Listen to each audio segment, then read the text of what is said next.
Hi guys! Good morning po mga lodi natin dyan na lagi nakasubaybay po sa ating YouTube channel. It's me, Dugong Pinoy. Nagbabalik po mga idol. So, for today's video mga idol ay magre-react po tayo dito sa ating bagong video. Na kung saan mga idol ay courtesy by Risa Transi Bermelio. Na kung saan mga idol dito po sa kanyang video, Zodi Baldivino. Ito yung panganay na anak mga idol ni Jubit Baldivino na yung nakarang araw ay kumanta po sa mall. So dito naman kumanta naman siya sa bahay. So panoorin natin mga idol kung talagang mayroon ba talaga siyang potential na kagaya ng kanyang ama na si Jubit Baldivino na mag-aawit. So medyo mahihain to siya mga idol. So please supportahan po ang kanyang YouTube channel, itong Risa Trans Bermelio. Tara mga idol, 126 po ang kanyang subscriber kaya please po supportahan po natin. Pero bago ang lahat mga idol, huwag niyo pong kalimutan mag-like and subscribe sa ating YouTube channel. Tara mga idol, panoorin natin ang si Zodi Baldivino, ang panganay na anak ni Jubit Baldivino.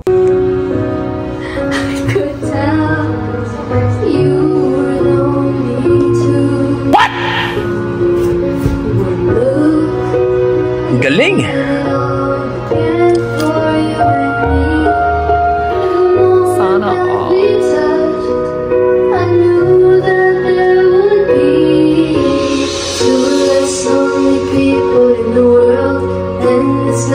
Galing, galing.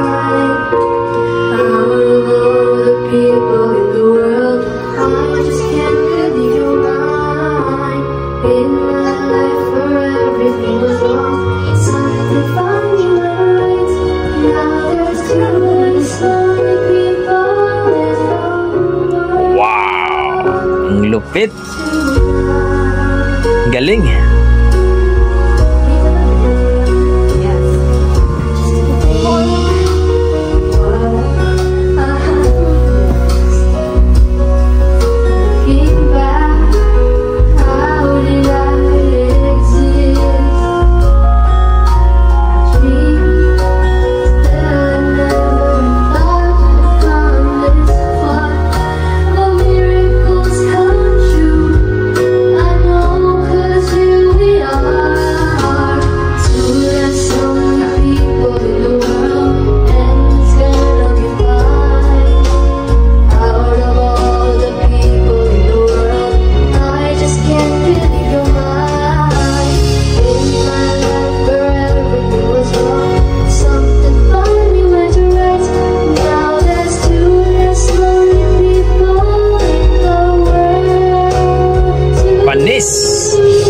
May pinagmanahan talaga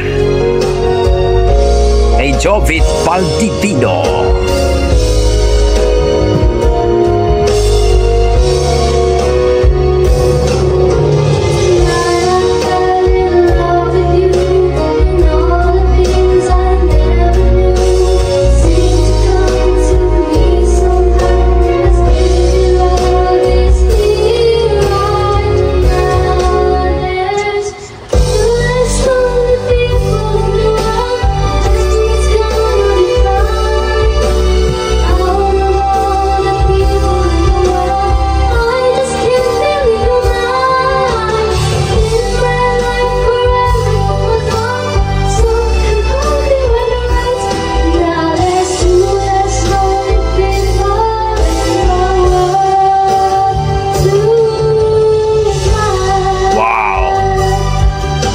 Konting hasa lang to mga idol.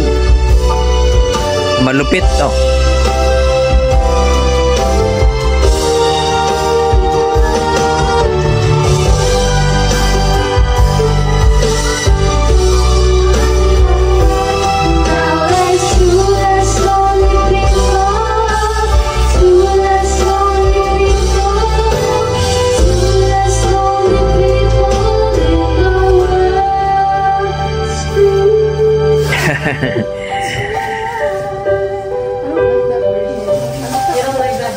Yun po mga idol, no? Narinig po natin yung boses ni Zodi Baldivino, no? Actually mga idol, konting hasa lang.